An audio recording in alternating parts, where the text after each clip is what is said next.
Android ing jero kuburan.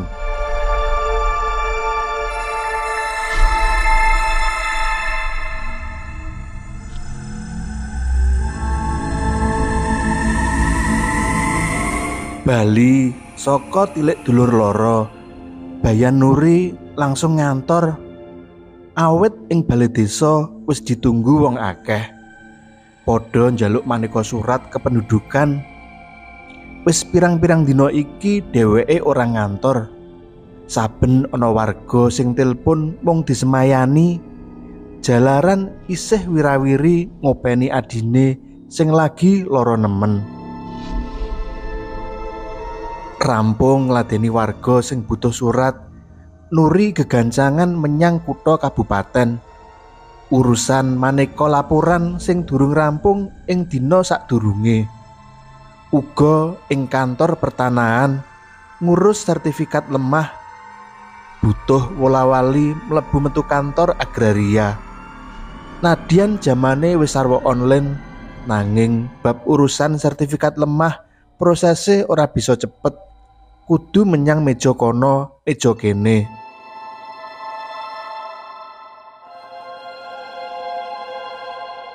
Anggone ngrampungi gawean ora fokus, kurang konsentrasi. Pancene dheweke lungguh anteng bareng wong akeh ing ruang tunggu, nanging pikiran nglambrang tekan ngendi-ngendi. Luweh-luweh marang kahanane sedulure enom sing banget mutawatiri.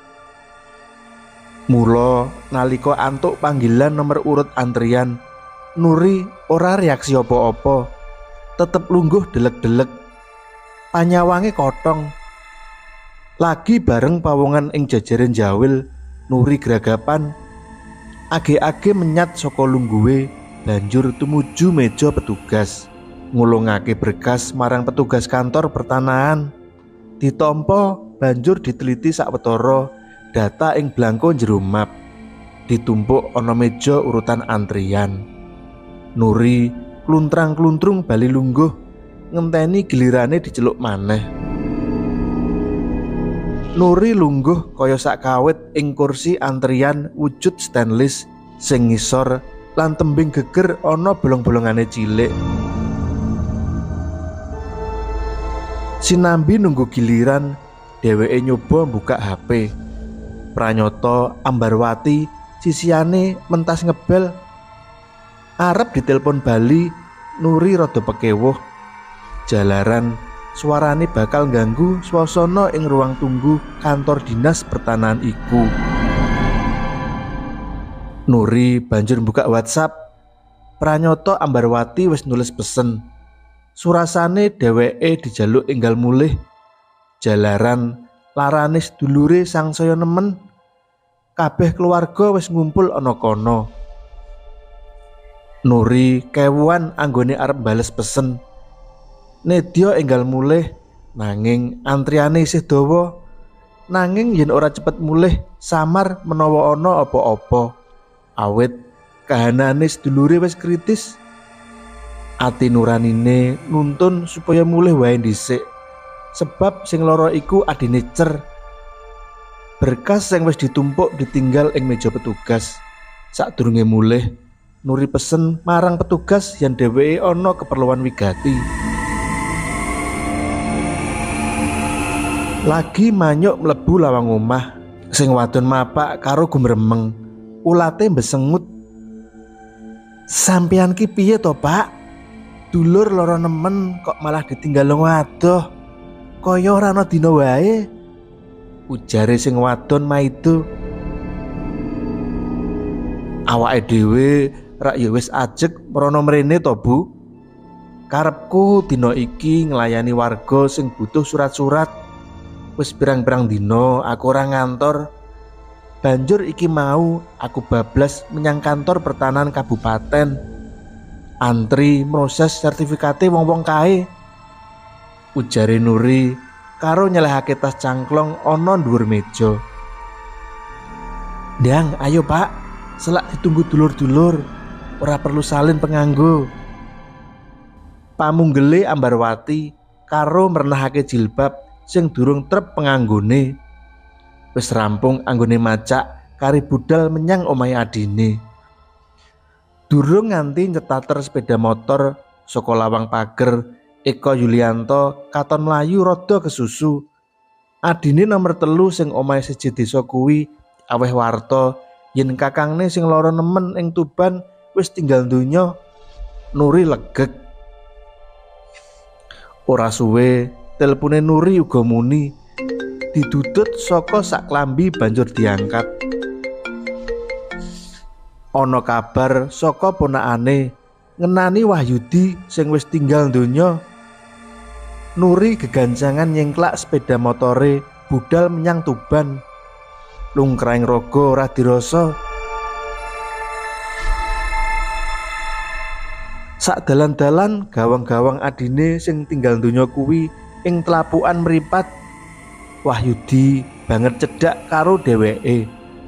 Dulur 5 wis padha mapan uripe, nanging Wahyudi pilih nyambut gawe ing sawah. Gelem nyambut gawe kasar ngolah sawah warisan saka wong tuwa sing ora pati jembar. Nuri nglenggono Wahyudi duwe kelakuan kurang becik. Sok ngepras galengan amrih sawahe wimbuh amba, ora pisan pindho dielekake. Nanging Wahyudi sajak ora maelu.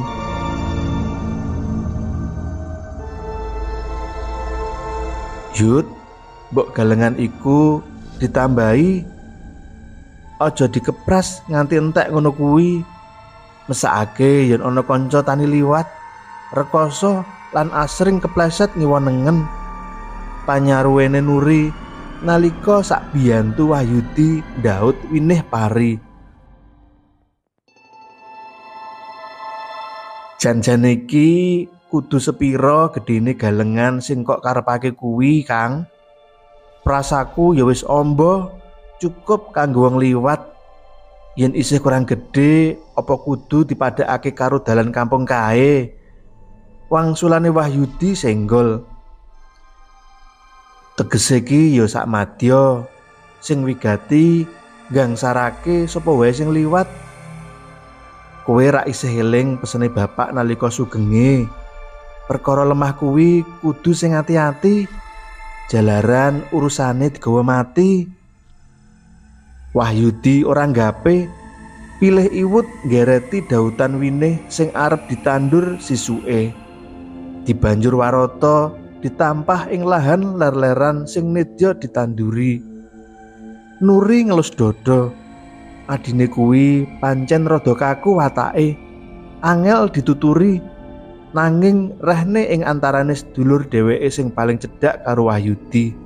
Nuri ora kendhat ngelingake yen ana kurang benere. Krana wiwit ditinggal mati wong tuwa, dheweke sing ngemong adik-adine. Eling anggone wanti-wanti bapake nalika isih sugeng, wose aja kongsi mangan galengan. Jalaran akeh wong sing nerak pepacuh mau njur rekoso uripe, lara ora waras-waras nganti dadi lan patine. Wis akeh tulodo, ora sethithik wong-wong sing nerak angger-angger mau kepandhuk wewaler.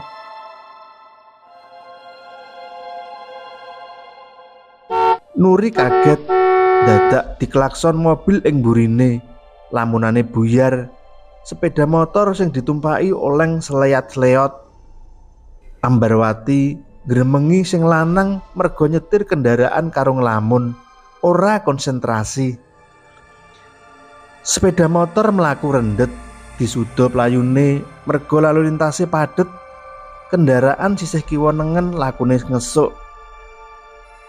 Tekan saklore pondok pesantren Langitan, dalan rada selo. Sepeda motor digelak maneh lakune. Embuh wis kaping pira Pikirane Nuri bali nglambrang ngetut penganggen ngenani larane adine sing ora waras-waras nganti dadi lan patine. Kamangka sakaing tombo medis lan non medis wis dicoba.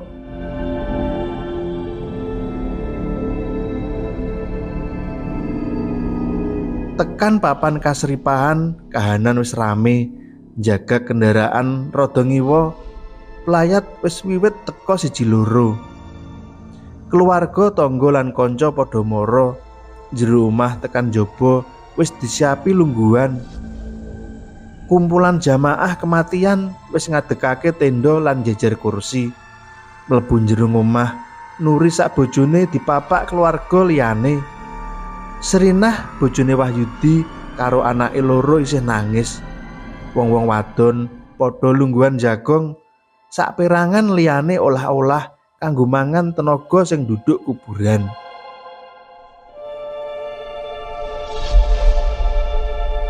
Nuri buka lurupan jarit jisime adine, dideleng permati, kulite malih semu ireng. Biasane kulit ireng dialami wong sing kemoterapi utawa cuci darah. Kamangka adine sik wis jenat iku ora nate cuci darah merga ora duwe lara ginjel utawa jantung. Mung obat dokter lan obat herbal sing dikonsumsi.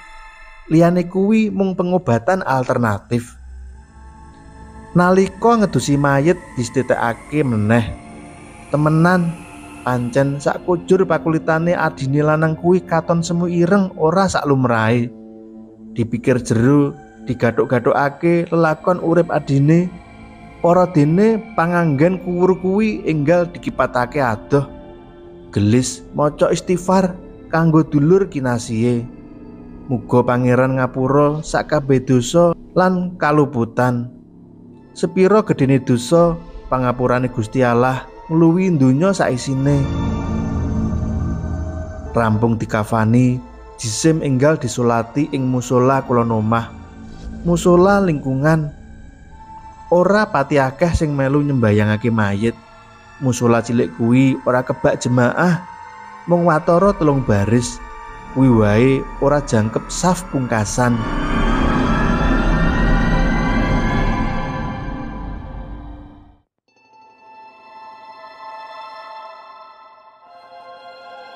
Pancen wis dadi kanyatan ing saktengahing bebrayan. Jumlah wong takziah akeh gunggunge yen sing tinggal donya para ngaluhur. Saora-orane tokoh sing kinurmat ing lingkungane. Kosok balen karo kanyatan yen sing tinggal donya mau mung kawula lumrah. Luwih-luwih warga kang ekonomine sekeng tansaya sithik sing nguntapake menyang kuburan. Rampung salat jenazah, wong-wong sing tinanggenah nduduk kuburan durung rampung. Jamaah padha lungguhan sinambi ngrantu budale mayit.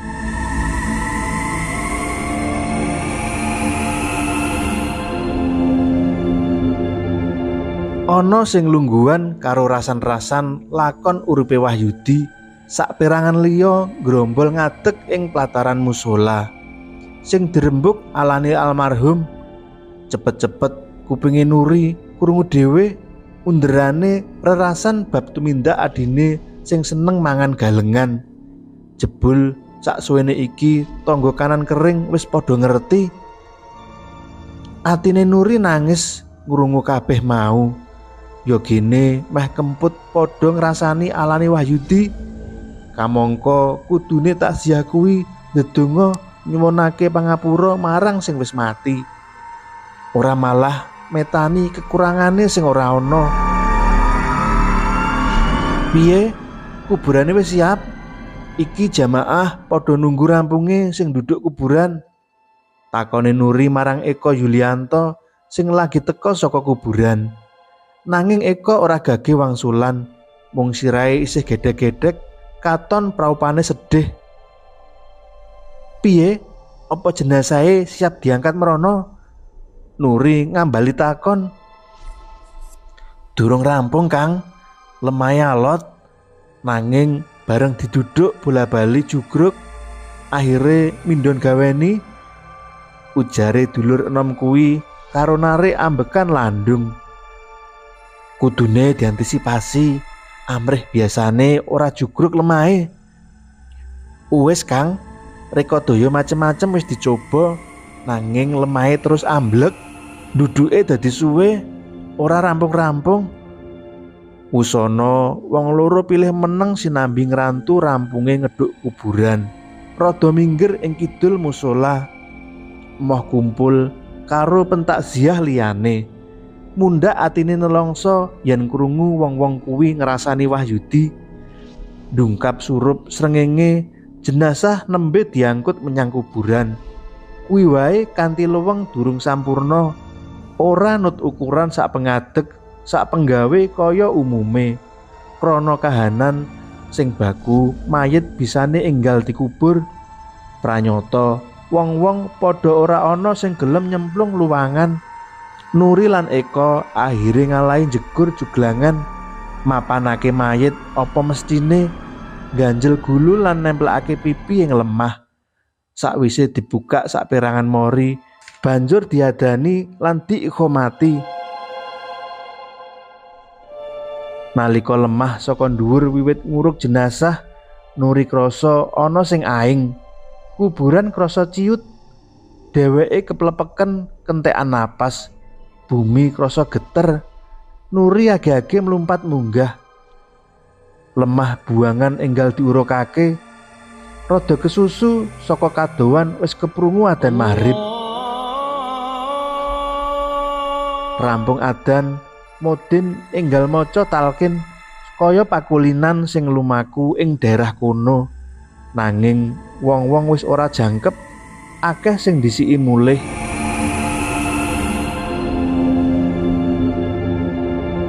Langit mendung peteng, gluduk barengi kilat, gumlegar kaya nyigar bumi.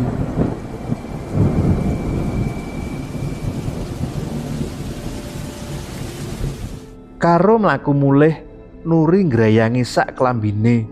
Ora ana, sak celana uga digrayang, ora nemu. Pikirane lagi eling, HP sing disaki ceblok nalika ndingkluk mapanake jenazah ing jero luwangan mau. Rumangsane sing ceblok mau grogolan lemah saka dhuwur, awit kahanan wis rada peteng, dheweke ora kober nyawang.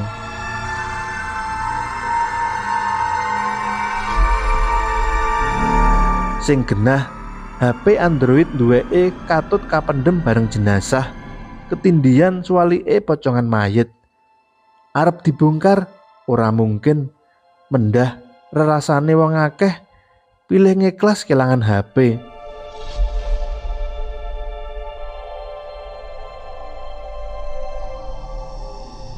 Bengine rampung ngaji tahlil, Nuri lan sisiane gegancangan mulih menyang Bojonegoro.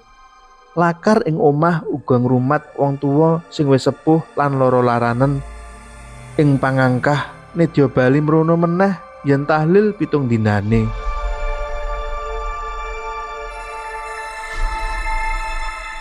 Tekan omah bablas adus lan ganti penganggo, klambi lan celanane reget kabeh, jalaran melu mlebu luwangan. Malah kejugrukan saperangan lemah dudukan, sangka ing sirahe uga diseleh pawon, niate mengko dikumbah yen wis mari adus.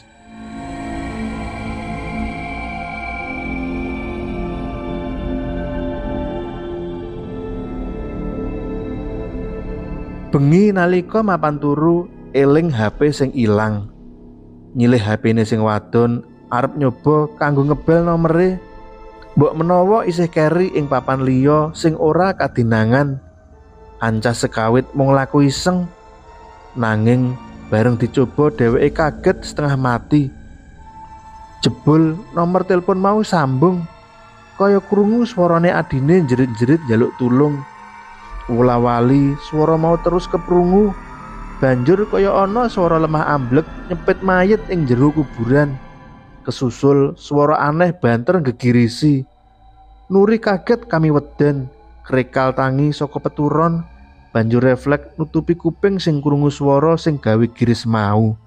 Ora sadar HP duweke Ambarwati ceblok, kanthi praupan kami weden Nuri ngoyok-ngoyok bojone sing turu kepati.